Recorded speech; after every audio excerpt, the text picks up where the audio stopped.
Andy Rowe, not that you're a neutral, but you're an All Blacks fan. Have you been to Murrayfield before? Didn't even ask that question. I have been once before, but the atmosphere this weekend was out of this world. It was amazing. Yeah, it was. Give some context to that not as a neutral, but I mean, people listening to me talk about that. As a fan, you had your All Blacks top on. I mean, you were basically wearing a suit with an All Blacks top. You look like an absolute disgrace. So I didn't want to say anything, but keep going. Well, you turn up, and obviously Jim's sorted us out with the corporate tickets. So you go in there, and Jim does his pre-match speech. Absolute hero of Scotland, aren't you? Amazing, yeah. I heard all the stories before many times. But he was still laughing. That's how much Andy Rowe likes me, that he's pissing himself. Him and Gorgeous Chris are there, and they're loving it. That's when you know you're good. Yeah, and then we go into the game, and they've got the lone piper playing for, because of course it was Remembrance Sunday, and then Doddie Weir brings out the match ball, and you're just like, the team's all clapping for him, and you're just like, holy shit, this is intense. This is the most intense situation I've ever been in a rugby environment. And it was just like the scene was set for just such a massive encounter, like all the way through, all the build up, the anthems, and then the Scottish anthem when they stop the bagpipes halfway through.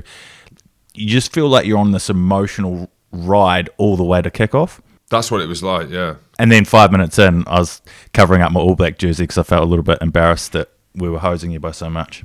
Well, it was actually 7 minutes, but fine. You can round it down if you want, make it sound like it was better.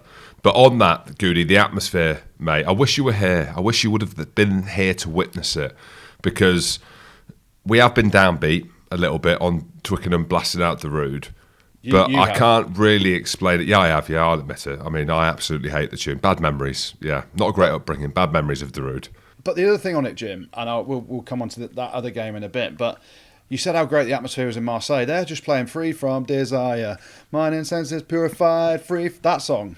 And you said the atmosphere was unbelievable. No, I don't know what it is. I think it's a group of everything. It's like a collection of everything that's going on in there. And even the tunes at Murrayfield weren't to my liking, and they were too loud at times. But like Andy Rowe said, the build-up, right? And yeah, well, we know the reasons why. Look, we can say it. Doddie Weir was there, and we can see Doddie's decline.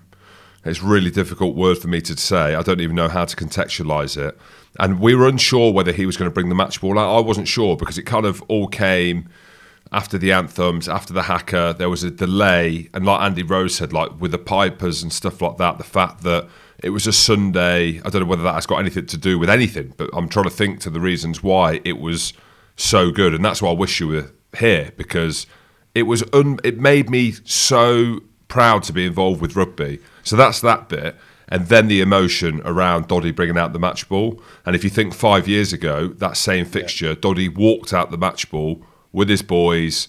It was an evening kick-off, and I'm getting goosebumps talking about it now. Hairs on the back of my neck are standing up.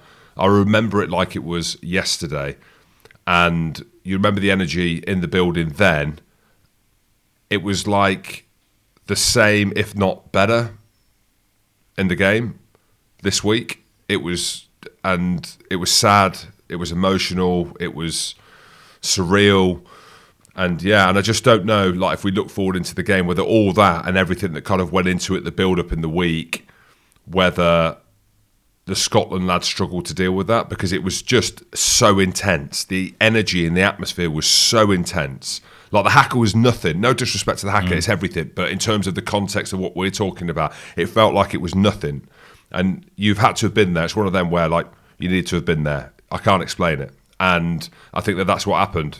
I was watching it on Amazon, and it did look incredibly moving. The whole piece around Doddie Weir, and both teams walking over to that touchline, clapping, but also Sam Whitelock going up to him, and obviously Jamie Ritchie as well, whispering in his ear, "We're going to do it for you and make you proud." It's incredibly emotional from home as well, and it's a tough thing to look at as well and watch when you see how Doddie has struggled recently, and we know it's an incredibly sad illness that there is no cure for, but he's fighting it as hard as you can, and it seemed inspirational. And like you say, you're watching the haka, and they're giving it full beans. I think they sang "Flower of Scotland," didn't they, when the haka was on too? And the atmosphere, it seemed unbelievable, electrically unbelievable. And then, obviously, you start the game, you catch the kick-off. Before you know it, you're 14 points down. and how Scotland, and this is a credit to the whole team and their mindset, how they came back from 14-0 down with all that emotion that's gone into it to then score 23 unanswered points and put themselves in a position to win is just absolutely phenomenal, especially with what's gone on around Gregor and Finn and all the undertones that have gone on with selection. I watched it and I was desperate for Scotland to win. I'm happy to say out there, we take the piss, I'm English, you're Scottish, there's all that rivalry. You're getting 23 points to 14 up and I'm starting to support Scotland going, go on lads. I'm watching Duhan van der Merwe play like an absolute worldie. I'm watching Darcy Graham rip it up. Hoggy's playing well. Finn pulling the strings nicely. I'm like, lads, this is the moment. And I'm actually looking forward to doing the podcast the next day because just seeing Jim's face once you finally beat New Zealand, then you bring on a few superstars. Rico Ioane made a difference. TJ Perenara was outstanding. Cody Taylor was ridiculous as well. You talk about hookers, they've got some options there. Samasoni Takiaho starts and plays like a monster as well. And then you bring Cody Taylor on, who's not as monstrous, but was unbelievable. And then obviously the yellow card, which I'm going to say it on air live, Jim. I think that yellow card was harsh. It's my fault. Why is that? Because I think I might have ripped Frank Murphy's curtains down at his house. So I think back in the day, because he was my neighbour, I've ripped his curtains down one night after coming in from the pish. And he's never forgiven me for that. And he's thought, I'll tell you what I'm going to do. I'm going to stitch his boys up. I agree. I thought it was a harsh yellow card, man. It's one of those... Harsh. You see some that are slapdowns, right? That are definite yellows. And you see some that are in tackles where the hand goes and reaches for it and it's kind of foiled to be, I'm making a tackle, but I'm stopping anything that goes on the outside. I think it's a penalty, but I don't think it's a yellow card because I thought he's actually just trying to grasp in the tackle, not go for the ball at all. And we've seen him given, we've seen him not given, but I suppose it evens itself out. You look at that first try, the penalty try that Hoggy chips and then the bounce of the ball. It's not the fact that I don't think that bit was the penalty try. If you go back and watch the replay, Frank Murphy runs Scotland's best blocking line all day and stops Papali'i from getting the inside ball to Hogg. So maybe he evened it up that way a little bit. But first and foremost, Frank Murphy, how good did he look? And secondly, I was devastated because although he's an Aussie, a Scottish Aussie, I don't think Dempsey deserved a yellow card for that. And that was the game changer, wasn't it? Yeah, that was the game changer. We were under a bit of pressure in the lead up to that.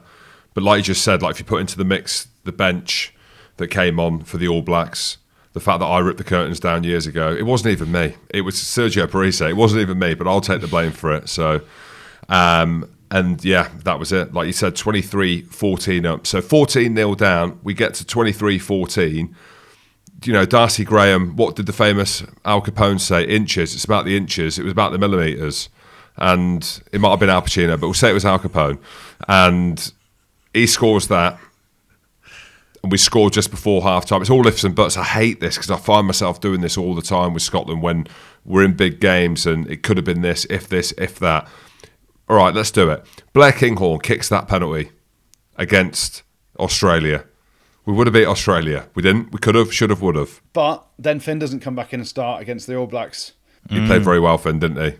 He did. And, I always take the piss on air, ifs, buts and maybes, the nearly men and, plucky losers, all that stuff. I was devastated for Scotland at the weekend. I'm happy to say it. Well, that's because you're coming back up here soon. We're at Usher Hall. That's why you're saying that. Totally redeem yourself. Just need one cheer when we get up to Edinburgh. I know, but yeah, as I say, that yellow card cost us. The pressure was on. We didn't score. We had an opportunity just before half-time. We're talking millimetres again.